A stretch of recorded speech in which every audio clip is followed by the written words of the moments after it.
पाठ 8वां है सुनो किशोरी। लेखिका है आशा रानी वोरा। पिछले पीरियड में हमने सुनो किशोरी इस पाठ का सार देखा। सार यानी कि कोई यह कहानी नहीं है या कोई निबंध नहीं है या संस्मरण नहीं है। यह एक पत्र है आशा रानी वोरा का। यह एक पत्र है कि जो पत्र उन्होंने अपनी किशोर युवती किशोरवयीन लड़की को लिखा है और उसे सहेली के रूप में वह किस तरह समझा रही है, यह इस पत्र में वोरा जी ने लिखा है। वह अपनी पुत्री को किस तरह समझा रही है पत्र लिखकर, यह हम देखते हैं। अब शुरुआत करते हैं। सुनो सुगंधा, तुम्हारा पत्र पाकर खुशी हुई। तुमने दो तरफा अधिकार की बात उठाई है, वह पसंद आई। बेशक जहां जिस बात से तुम्हारी असहमति हो वहां तुम्हें अपनी बात मुझे समझाने का पूरा अधिकार है। मुझे खुशी ही होगी तुम्हारे इस अधिकार प्रयोग पर। इससे राह खुलेगी और खुशी खुलती ही जाएगी। जहां कहीं कुछ रुकती दिखाई देगी वहां भी परस्पर आदान प्रदान से राह निकाल ली जाएगी। अपनी अपनी बात कहने सुनने में बंधन या संकोच कैसा? यहाँ पर आशा रानी वोरा जी अपनी पुत्री सुगंधा, आशा रानी वोरा जी की पुत्री का नाम है सुगंधा। सुगंधा की आयु किशोरी है, किशोर युवावस्था में है। किशोरी युवावस्था यानी कि जो अभी आपकी उम्र है। आप जिस उम्र की है, आप सभी छात्राएं, अभी आप सब जो छात्र हैं वह किशोर वयीन है। आपको ऐसा ही लगना चाहिए कि मानो आपकी माँ ही आपको समझा रही है। इस तरह आशा रानी वोरा जी अपनी पुत्री सुगंधा को समझा रही है कि तुम्हारा पत्र पाकर उन्हें खुशी हो गई है। हर एक लड़की का पत्र आता है बहुत दिनों के बाद, तो हर एक माँ को या माँ का पत्र पुत्री को गया तो उस पुत्री को भी बहुत खुशी होगी। उसी तरह वोरा जी कहती है सुगंधा को कि सुगंधा, तुम्हारा पत्र पाकर बहुत खुशी हुई। तुमने पत्र में जो दो तरफा दो प्रकार के अधिकार की बात उठाई है, कही है, वह मुझे बहुत अधिक पसंद आई है।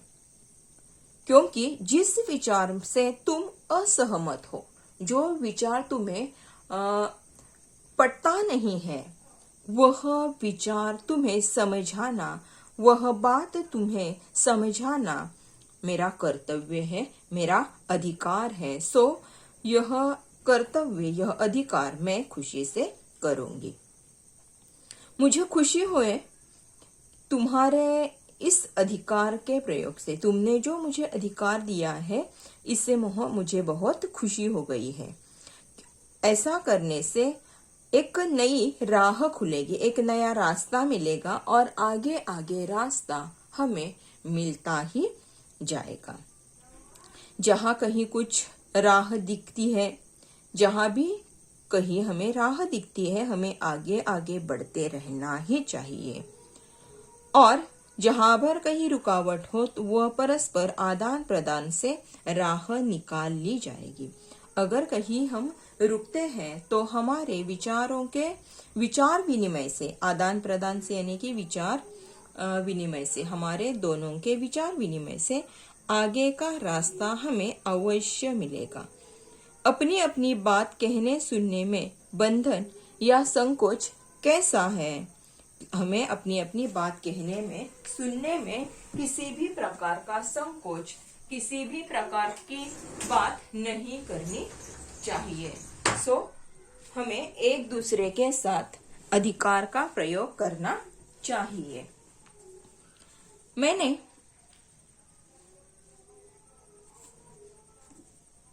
तो अधिकार की बात यूं पूछी थी कि मैं उस बेटी की माँ हूं जो जीवन में ऊंचा उठाने के लिए बड़े ऊंचे सपने देखा करती है, आकाश में अपने छोटे छोटे डैनों को चौड़े फैलाकर। होराजी कहती है कि मैंने तुमसे अधिकार की बात यूं ही पूछी थी, लेकिन मैं उस बेटी की माँ हूं जो बेटी अपने जीवन में ऊंची उड़ान भरना चाहती है, ऊंचे सपने देखती है और ऊंचे सपने देखकर वह आगे आगे बढ़ना चाहती है, ऊंची छलांग लगाना चाहती है। उस बेटी की मैं माँ हूं जिस बेटी ने आकाश में अपने छोटे छोटे डैने यानी की यहाँ पर डैने, यहाँ पर म्हणजे आपल्या मराठीमध्ये पंख, छोटे छोटे पर फैलाकर उड़ान भरी है, उस बेटी की मैं माँ हूँ। धरती से बहुत ऊंचाई में फैले इन डैनों को यथार्थ से दूर समझकर भी मैं काटना नहीं चाहती, केवल उनकी डोर मजबूत करना चाहती हूँ कि अपनी किसी ऊंची उड़ान में वे लड़खड़ा न जाए। इसलिए कहना चाहती हूँ कि उड़ो बेटी उड़ो, पर धरती पर निगाह रखकर। कहीं ऐसा न हो कि धरती से जुड़ी डोर कट जाए और किसी अनजाने अवांछित स्थल पर गिरकर डैने क्षत विक्षत हो जाए। ऐसा नहीं होगा क्योंकि तुम एक समझदार लड़की हो, फिर भी सावधानी तो अपेक्षित है ही।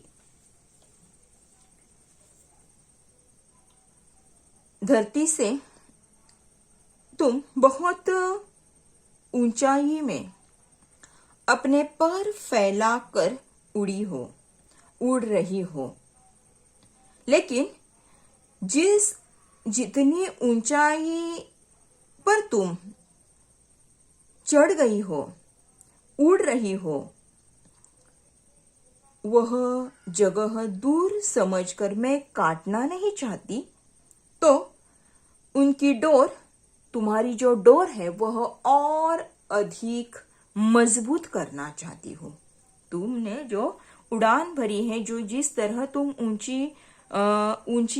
ऊंचाई पर चढ़ी हो, सो यह चढ़ने के लिए जो डोर है वह और अधिक मजबूत पर मैं करना चाहती हूँ, काटना नहीं चाहती हूँ।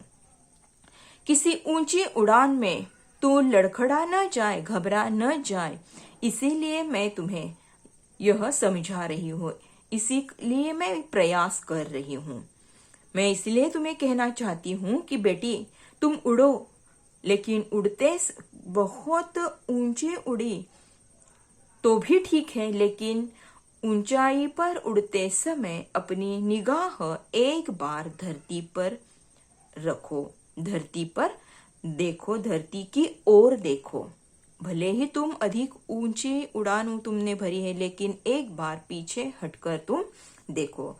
हमारे कॉलेज में इंदुताई सकपाल आई थी, वह हमेशा बार बार कहती थी, बेटा आगे बढ़ो, लेकिन पीछे देखो और आगे बढ़ते जाओ। सो लेखिका होराजी ने भी यहाँ यही कहा है कि तुम आगे बढ़ो, लेकिन एक बार पीछे भी देखो, यानी कि हम क्या थे यह आप कभी भी न भूलो। कहीं ऐसा न हो कि धरती से जुड़ी डोर कट जाए। पीछे इसलिए हमें देखना है क्योंकि धरती से जो जुड़ी हुई हमारी डोर है वह टूट न जाए, इसीलिए हमें आगे बढ़ते समय एक बार दोबारा पीछे मुड़कर देखना है। किसी अनजाने अवांछित स्थल पर गिरकर डैने क्षत विक्षत हो जाए, क्योंकि तुम किसी भी अवांछित, जहां पर कोई भी नहीं है, एकांत स्थल है, ऐसे स्थल पर गिरकर तुम्हारे पर तितर बितर, क्षत विक्षत यानी कि तितर बितर यहाँ वहां बिखर न जाए, ऐसा न हो, इसलिए मैं तुम्हें यह कह रही हूँ, समझा रही हूँ। ऐसा नहीं होगा क्योंकि तुम एक समझदार लड़की हो, लेकिन ऐसा कभी भी नहीं हो सकता कि तुम कहीं यहाँ वहां गिर कर तुम्हारे पर क्षत विक्षत तितर बितर हो जाए। ऐसा कभी नहीं होगा क्योंकि तुम एक समझदार लड़की हो। समझदार लड़की हो तो तुम्हें हमेशा अपने जीवन में सावधान रहना चाहिए। सावधानी तो अपेक्षित ही है हर एक के जीवन में, आपके जीवन में भी, मेरे जीवन में भी, सभी के जीवन में हमेशा सावधान रहना बहुत जरूरी है। इसीलिए हमारे पास समझदारी भी होना बहुत जरूरी है, आवश्यक है। यह सावधानी का ही संकेत है कि निगाह धरती पर रखकर उड़ान भरी जाए। उस धरती पर तो तुम्हारा आधार है, तुम्हारे परिवेश का, तुम्हारे संस्कार का, तुम्हारी सांस्कृतिक परंपरा का, तुम्हारी सामर्थ्य का भी आधार जुड़ा होना चाहिए। हमें पुरानी जर्जर रूढ़ियों को तोड़ना है, अच्छी परंपराओं को नहीं। लेखिका यहाँ पर समझा रही है कि यह सावधानी का संकेत मैं तुम्हें दे रही हूं कि सावधान रहने के लिए ही तुम धरती पर निगाह रखो और बाद में ही ऊंची उड़ान भरो। इस धरती पर जो भी तुम्हारा अधिकार आधार है, जो भी परिवेश में वातावरण में तुम बड़ी हो चुकी हो, तुम्हारे सामर्थ्य का आधार इस धरती पर जुड़ा हुआ है। तुम्हारी सांस्कृतिक परंपरा इस धरती से जुड़ी हुई है, तुम्हारी सामर्थ्य का आधार इस धरती से जुड़ा हुआ है। यह सब जो आधार है वह पीछे था। एक बार तुम्हें पीछे देखना है। हमारे पुरानी जो जर्जर रूढ़ियां है वह जरूर तोड़नी है, लेकिन हमें पुरानी जर्जर रूढ़ियां तोड़कर अच्छी परंपराओं को अपनाना है। अच्छे परंपराओं को अपनाना है। जो भी परंपरा आगे है वह कैसी भी हो, ऐसी परंपरा हमें नहीं अपनानी। तो अच्छी परंपरा में जुड़कर हमें अच्छे संस्कारों के साथ रहना है। इसीलिए हमें आगे बढ़ते समय एक बार दोबारा पीछे देखना बहुत जरूरी है। परंपरा और रूढ़ी का अर्थ समझती हो ना तुम? नहीं तो इस अंतर को समझने के लिए अपनी सांस्कृतिक आधार से संबंधित साहित्य अपने कॉलेज पुस्तकालय से खोजकर लाना, उसे जरूर पढ़ना। यह आधार एक भारतीय लड़की के नाते तुम्हारे व्यक्तित्व का अटूट हिस्सा है। इसीलिए बदलते वक्त के साथ बदलते समय के नए मूल्यों को भी पहचान कर हमें अपनाना है। पर यहाँ पहचान शब्द को रेखांकित करो। बिना समझे, बिना पहचाने कुछ भी नया अपनाने से लाभ के बजाय हानि उठानी पड़ सकती है।